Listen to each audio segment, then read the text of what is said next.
Le parcours parentalité écran est issu d'un groupe de travail constitué de mutuelles qui sont adhérentes à la mutualité française.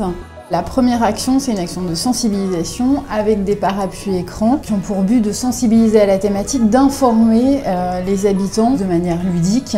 C'est une forme courte de 5 minutes où on raconte une histoire dans un cadre fermé et on leur raconte une histoire en accord avec le thème qui est proposé par la journée. Dans ce cadre-là, c'est sur les écrans. On propose également un stand d'information animé par l'école des parents et des éducateurs d'Île-de-France de manière à pouvoir informer déjà les parents de manière très générale sur le thème des écrans. On le fait de façon un peu interactive par des différents petits ateliers. Et puis nous, après, on est là pour discuter avec eux, d'expliquer le pourquoi ce choix. Est-ce que vous utilisez, je ne sais pas, ces réseaux sociaux-là, ces jeux vidéo-là, est-ce que vous regardez ces contenus à la télé? Enfin, c'est vraiment pour déjà partir de leur représentation pour pouvoir soit les approuver, soit un peu les déconstruire. Suite à cette action de sensibilisation, on va proposer 3 ateliers. Donc un premier atelier autour du sommeil, avec des petits ateliers de relaxation.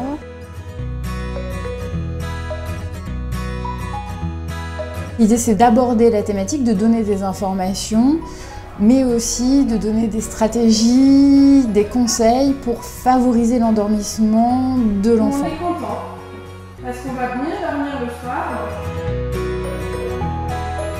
L'atelier sur les jeux vidéo a pour but de faire échanger les parents et les enfants ensemble et avec les psychologues de l'école des parents et des éducateurs d'Île-de-France sur quand on parle de jeux vidéo, de quoi parle-t-on?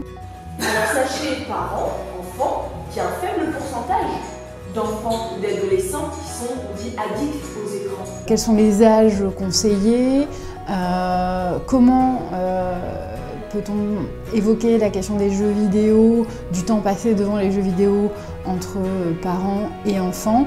Donc l'atelier se veut ludique, informatif et aussi très concret puisqu'il propose des mises en situation. Alors, le dernier atelier, il a pour but de voir quels sont les liens entre l'alimentation et les écrans. Donc il est animé par une diététicienne du réseau de la Mutualité Française Île-de-France.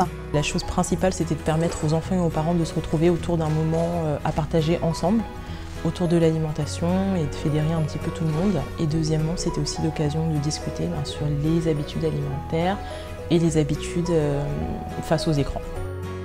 Il y avait pas mal d'interactions. Ce que j'ai apprécié, c'est que tous les enfants étaient quand même impliqués, que tout le monde a apprécié. Tant mieux si ça crée de la fierté, si ça donne envie de continuer à cuisiner.